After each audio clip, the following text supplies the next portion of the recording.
Terima kasih. Terima kasih Ibu Ketua. Ya, saya yang jelas sangat mengapresiasi apa yang sudah dilakukan oleh Kemenparekraf. Menurut saya Kemenparekraf ini adalah kerja teamwork yang sangat baik sekali dari para jajaran eselon 1, 2, 3. Kenapa kami katakan itu? Karena kita bersama-sama di lapangan, bersama dengan kawan-kawan eselon 1, 2 kita sudah lihat ya. Jadi apa yang menjadi visi misi daripada Mas Menteri, Ibu Wamen juga saya pikir sudah terarah. Nah, hanya catatan kecil saja begini. Saya sepakat tadi yang disampaikan Ibu Hetipa. Dulu kalau nggak salah 10 super prioritas. Sekarang saya lihat hanya 3. 5. Tapi yang tertuang di sini hanya Danau Toba, Borobudur, Labuan Bajo. Yang 2 lagi apa, Mas? Mandalika dan Likupang.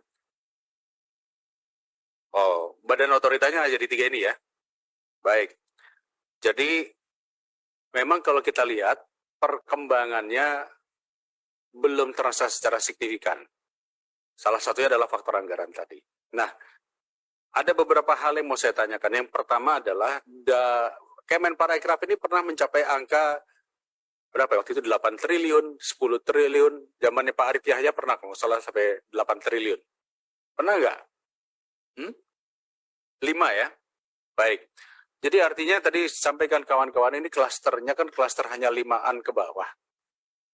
Kira-kira menurut Mas Menteri tentunya yang sudah mungkin membuat blueprint perjalanan kepariwisataan, sebetulnya apabila ingin mendongkrak devisa, perkembangan dan lain, berapa mestinya anggaran daripada Kemenparekraf?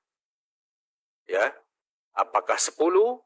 Apakah berapa? Karena saya melihat ini apa yang dilakukan kawan-kawan ini sudah baik, bagus, tetapi eksekusi kelanjutannya nggak ada. Satu contoh begini, kita sudah melakukan berbagai program, misalnya sosialisasi, kegiatan bintek. Tapi hasilnya hanyalah kegiatan yang tidak ada follow-up-nya.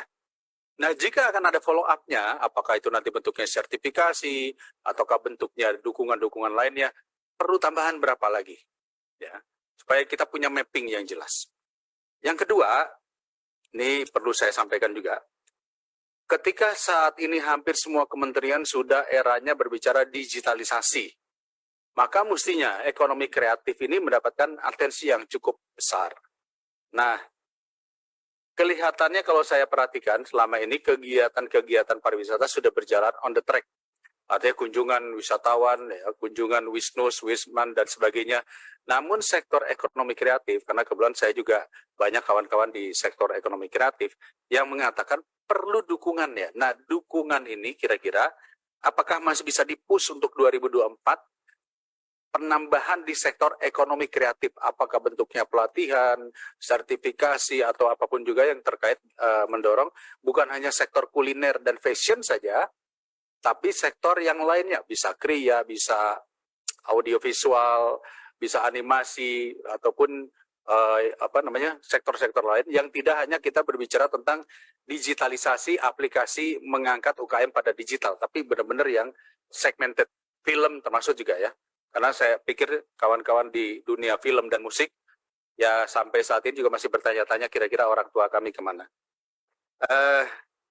Berikutnya saya melihat di sini program 2024 masih bisnis as usual. Sehingga kita mendorong agar nanti di dalam pendalaman bersama dengan eselon 1, kita bisa melihat mana yang kira-kira bisa menggairahkan kebangkitan sektor pariwisata ataupun ekonomi kreatif di masyarakat. Dan yang paling penting adalah ini titipan terakhir. Mas Menteri, tentu kita sudah dengar nih ceritanya akan ikutlah meramaikan hasanah. Kalau Mas Menteri jadi pimpinan negara ini, kira-kira berapa anggaran yang akan dialokasikan untuk Kemenparekraf? Ya. 20 T. Ya, kita Komisi 10 biar jelas. Iya kan? Terus buat Mbak Wamen, ini kan saya lihat sudah gambar balihonya ada di Surabaya, di mana-mana ya. Kira-kira nanti pilihan komisinya kemana? Baik, Bagus. itu aja tambahan. Terima kasih. Assalamualaikum warahmatullahi wabarakatuh. Dewinan, ini siapa ini yang mimpin sidang ini?